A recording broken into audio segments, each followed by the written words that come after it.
India resmi menghentikan ekspor beras sejak 20 Juli 2023 demi mengamankan cadangan dalam negeri.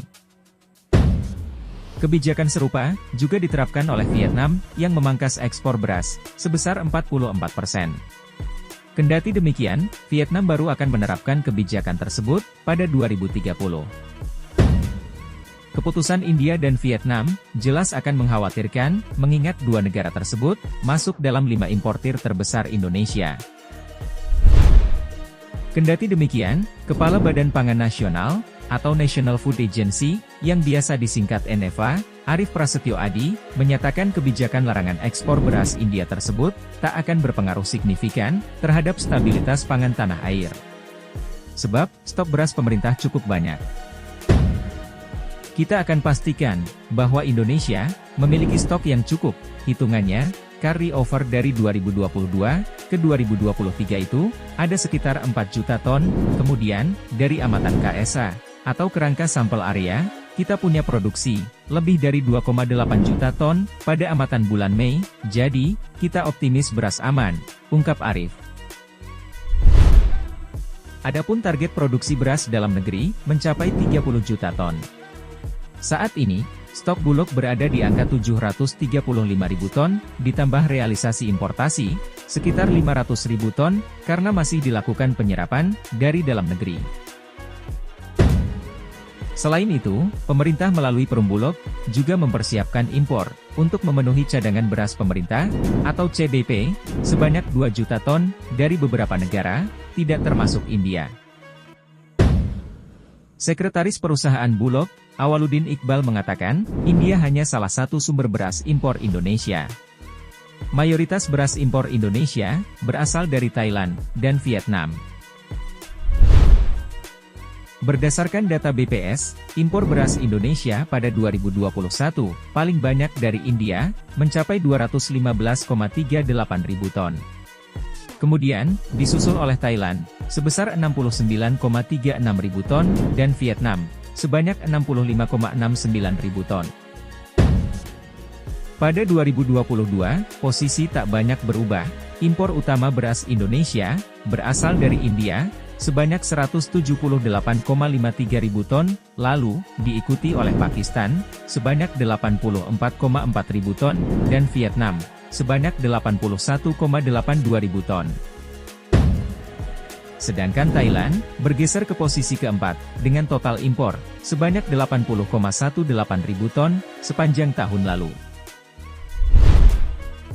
Peneliti Institute for Development of Economics and Finance Indef, Rusli Abdullah, membenarkan jika kebijakan India tak akan berdampak banyak pada pasokan beras Indonesia.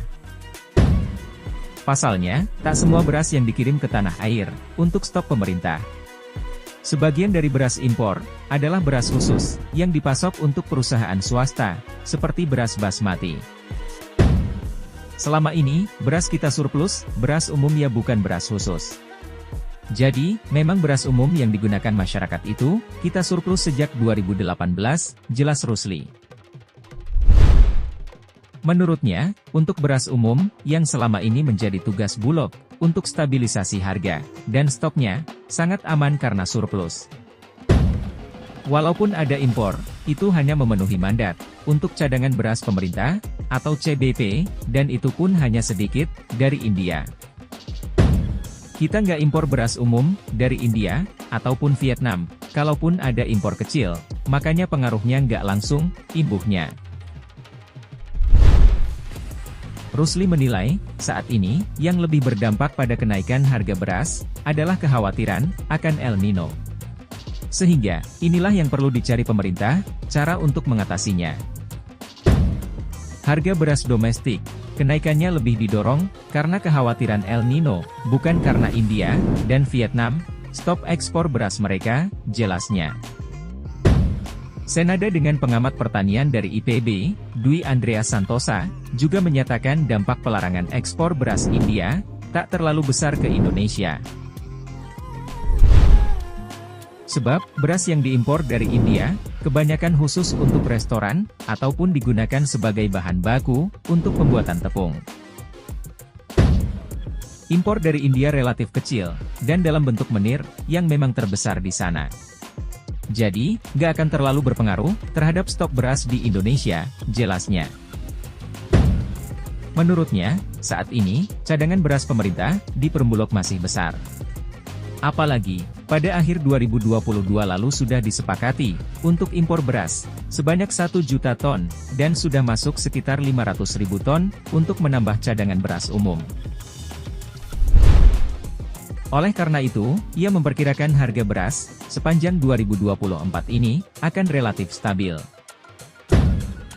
Hal ini tercermin dari harga beras di masyarakat masih di bawah harga eceran tertinggi atau HET yang ditetapkan dengan harga Rp13.900 per kilogram atau KG. Perhitungan saya, harga beras 2024 relatif stabil, paling nanti akhir tahun naik, tapi nggak terlalu besar, karena harga beras di masyarakat stabil, dan hampir semua di bawah HET, Rp13.900, rata-rata masih, atau akan jual, Rp13.500, dan Rp13.000, imbuhnya. Kendati demikian, ia meminta pemerintah untuk mengantisipasi dampak El Nino. Meski tak berdampak besar, setidaknya, ia melihat produksi beras bisa turun hingga 5% akibat El Nino ini.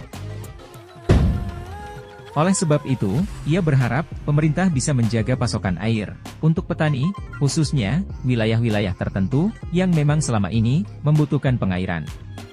Caranya, dengan memberikan insentif berupa gratis solar untuk menghidupkan mesin perairan di desa-desa tersebut. Itu nggak akan mahal biayanya, menggratiskan solar untuk wilayah tertentu, paling sekitar Rp300 miliar, tapi akan sangat membantu untuk pengairan, jelasnya. Selain itu, ia meminta pemerintah juga untuk memperhatikan ketersediaan pupuk di petani dengan memastikan subsidi tepat sasaran.